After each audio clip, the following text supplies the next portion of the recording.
आज की वीडियो में हम लोग बात करने जा रहे हैं कि जो वर्ल्ड वॉर 3 होने वाला है या होगा या आने वाला वक्त में हमारे सामने पेश आएगा, उसमें कौन सी कंट्रीज है जो पॉलिटिकली एक दूसरे की दुश्मनी में आएगी, एक दूसरे के सामने आएगी, एक दूसरे से लड़ाई झगड़ा वॉर करेगी और वर्ल्ड वॉर 3 में एक दूसरे के अपोजिट होगी। ये मेरी प्रोडिक्शन है, मेरा सोचना है, मेरी रिसर्च और जितना मैंने स्टडी किया है सोशियो इकोनॉमिक्स कंडीशन, उसके हिसाब से जो मैं सोचता हूँ वो मैं आपके सामने पेश करने जा रहा हूँ। आप ही देखते रहिए, जब हम इसी बात करेंगे।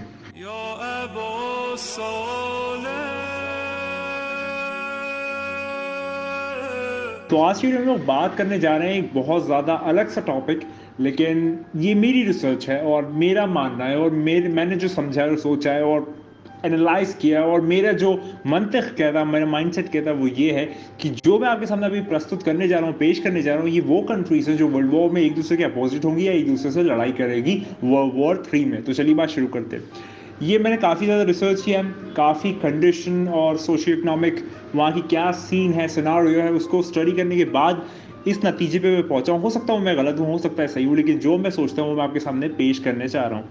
तो पहला जो मेरा कहना है वो ये है कि जो नाटो है, नाटो जो 28 कंट्रीज मिलकर एक ग्रुप बनाती है, नाटो या NATO, आप जो बेहतर समझे कहना चाहें, वो जो है वो 28 कंट्रीज एक साथ लड़ेंगी चाइना और रशिया से। रशिया और चाइना एक हो जाएंगे और 28 कंट्रीज जो अलग हैं उन दोनों से लड़ाई करेंगे।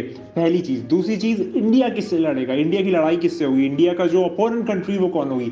तो मेरे नजरिए में और कुछ हदीसों की रोशनी में भी कि जो चाइना है वो इंडिया का सबसे बड़ा दुश्मन होगा, जो चाइना है वो इंडिया का सबसे बड़ा एनिमी होगा और इंडिया की जो वर्ल्ड वॉर 3 में लड़ाई है वो चाइना से होगी। अगर हम आगे बात करें तो यूएसए और साउथ कोरिया, यूएसए और साउथ कोरिया को अगर हम लोग एक एक माने, इन दोनों को अगर एज एन पार्टनर मान ले, ये दोनों एक हो जाएंगे और लड़ेंगे नॉर्थ कोरिया से। यानी कि जो साउथ कोरिया है वो स्पेशली दुश्मन होगा नॉर्थ कोरिया का और वो यूएसए उसकी मदद कर देगा साउथ कोरिया की। तो वो दोनों एक हो जाएंगे और नॉर्थ कोरिया को डिस्ट्रॉय करेंगे, उससे लड़ाई करेंगे। तो ये मेरा थर्ड मानना है, जब थर्ड प्रोडिक्शन है। हम आगे बात करें इसराइल। इसराइल एक बहुत ज़्यादा एग्रेसिव कंट्री है, तो इसके बारे में थोड़ी सी बात करते हैं। इसराइल जो है वो लड़ाई करेगा ईरान, टर्की और सीरिया से। जो ईरान, टर्की और सीरिया, ये तीनों एक हो जाएंगे, मिल जाएंगे और इसराइल से लड़ाई करेंगे। तो ये मेरा फोर्थ प्रोडिक्शन है, फोर्थ मानना है। आगे हम लोग बात करें यूएसए, जो अभी शहंशाह बना घूमता है, सबसे ज़्यादा बेस्ट कंट्री माना जाता है, सबसे पावरफुल कंट्री माना जाता है। उसकी जो लड़ाई होगी वो होगी रशिया से। यूएसए की लड़ाई होगी रशिया से और सिर्फ रशिया से ही नहीं होगी, यूएसए की लड़ाई होगी चाइना से।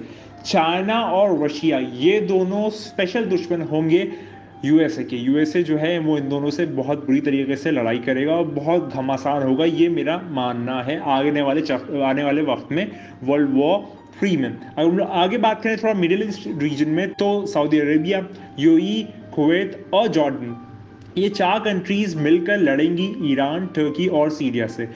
सऊदी अरेबिया, यूएई मतलब ये सब यूनाइटेड अरब एमिरेट्स, ये दुबई और ये वाला अबू धाबी, ये वाले रीजन जो हैं ये मिलके लड़ाई करेंगे ईरान, टर्की और सीरिया से। ये वाला मेरा अगला मानना है, अगला प्रोडिक्शन है। अगर आगे बात करें, इंडिया जो है, जो एक प्रथा चलती हुई आ रही है, एक जो परंपरा चलती हुई आ रही है, मतलब कि वो जो टेंशन वाइज होता है बॉर्डर शेयरिंग की वजह से भी और काफ़ी ज़्यादा एक इन्वायरमेंट की वजह से भी, वो है इंडिया वर्सेस पाकिस्तान। ये जो है ये मेरे नज़रिए में ये होगा और प्रॉफिट मोहम्मद मुस्तफ़ा सल्लल्लाहु अलैहि वसल्लम का हदीस भी है इस मुताल्लिक़ कि वो मैं कोट करना बेहतर नहीं समझता इस वक्त, लेकिन हाँ, इंडिया और पाकिस्तान में वॉर होगा, लेकिन उतना टेंडेंसी जो इंडिया चाइना का वॉर होगा वो बहुत ही ज़्यादा उरूज पे होगा। लेकिन इंडिया और पाकिस्तान में वॉर है, मतलब मेरा मानना है, हो सकता है गलत हो सकता है सही हो, लेकिन मुझे ऐसा लगता है कि वर्ल्ड वॉर 3 जब होगा तो ये वाली सिचुएशन अराइज होगी, तभी वर्ल्ड वॉर 3 होगा। क्योंकि जो भी आपस के पुराने दुश्मन है, सारे अलग अलग पूरी कंट्री, पूरी दुनिया के लोग, वो जब एक साथ लड़ाई शुरू कर देंगे तभी तो वर्ल्ड वॉर कहलाता है। तो ये मेरा अगला मानना। आखिर में एक है, वो मेरा है यूएसए वर्सेस वेनेजुला और क्यूबा। यूएसए जो है वो लड़ाई करेगा वेनेजुला और क्यूबा से, ये भी एक मेरा मानना है। और लास्ट जो है वो ये है, नाटो, यूएसए, यूरोप, इसराइल और उसके जो थोड़े बहुत और नेबरिंग कंट्रीज, ये सारे मिल जाएंगे। फिर दोहराता हूँ, नाटो, यूएसए, यूरोप, इसराइल और उसके जो थोड़े बहुत आसपास की कंट्रीज है, वो सारे मिलके लड़ाई करेंगे सिर्फ दो कंट्रीज से, वो है चाइना और रशिया। चाइना और रशिया बहुत पावरफुल हो जाएंगे और उनको अकेले संभालना बहुत मुश्किल हो जाएगा। तो फिर ये जो मैंने कंट्रीज बताई, नाटो, यूएसए, यूरोप और इसराइल और उसके एक दो कंट्रीज और लड़ेंगे चाइना और रशिया से। तो ये मैंने आपके सामने जो प्रस्तुत किया, पेश किया, बताया, ये मेरा मानना है। हो सकता है सही हो सकता है गलत हो। आप अपना प्रिडिक्शन लगाइए, लेकिन ये मेरा मानना है कि जब वर्ल्ड वॉर 3 की सिचुएशन अराइज होगी, वर्ल्ड वॉर 3 का जो सर्कमस्टांसेस, सिचुएशन, एनवायरमेंट बनेगा, तो ये वो कंट्रीज हैं जो आपस में एक दूसरे के विरोधी होंगे, एक दूसरे के अपोजिट या अपोनेंट होंगे उस वक्त जब वर्ल्ड वॉर 3 की सिचुएशन अराइज होगी। और याद रखिए, अगर हम लोग आखिरी वक्त में जी रहे हैं तो बहुत दूर नहीं है वर्ल्ड वॉर 3, और इसका जो शुरुआत है वो 2022 के आखिरी 9 महीनों में शुरू हो जाएगा। वर्ल्ड वॉर 3 धीरे धीरे धीरे धीरे बनता चला जाएगा, क्योंकि ये हदीसों की रोशनी में भी मुझे ऐसा महसूस होता है, और जो थोड़ा बहुत मैंने खुदा ने जो मुझे इल्म बख्शा है उसके दम पर मैं थोड़ा बहुत आपको बता पा रहा हूँ कि ये भी चीज़ मुझको महसूस होती है। और इस वर्ल्ड वॉर 3 में दुनिया की 1/3 आबादी मरेगी। 1/3 ऑफ पॉपुलेशन पूरी दुनिया की तबाह हो जाएगी, बर्बाद हो जाएगी, मर जाएगी।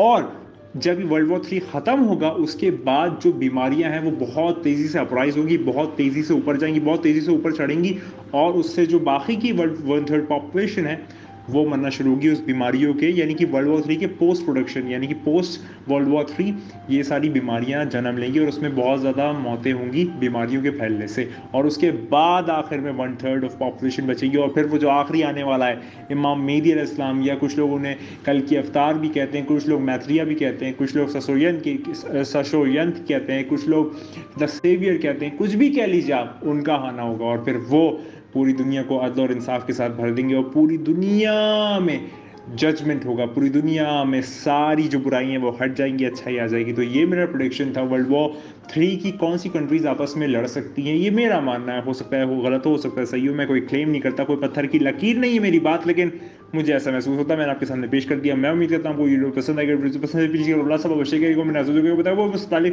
रिलेशन किस टाइप की वीडियो चाहिए, इंशाल्लाह मैं उस पर जरूर बनाऊंगा। बहुत सारी चैनल पे मौजूद है वीडियोस, वर्ल्ड वॉर 3 प्रोडिक्शन आगे के मुतालिक, वक्त के आगे के मुतालिक मौजूद है। सारी वीडियोस देखिए, अपने सारे मौजूद मेंबरान से शेयर कीजिए, और याद रखिए इस मुश्किल वक्त में कुछ ना देखिए, सिर्फ एक चीज़ जानिए और एक चीज़ मानिए और एक चीज़ पे यकीन करिए, और वो है जो मैं हमेशा कहता हूँ, खुदा को याद करो यार, खुदा को याद करो। खुदा हाफिज़।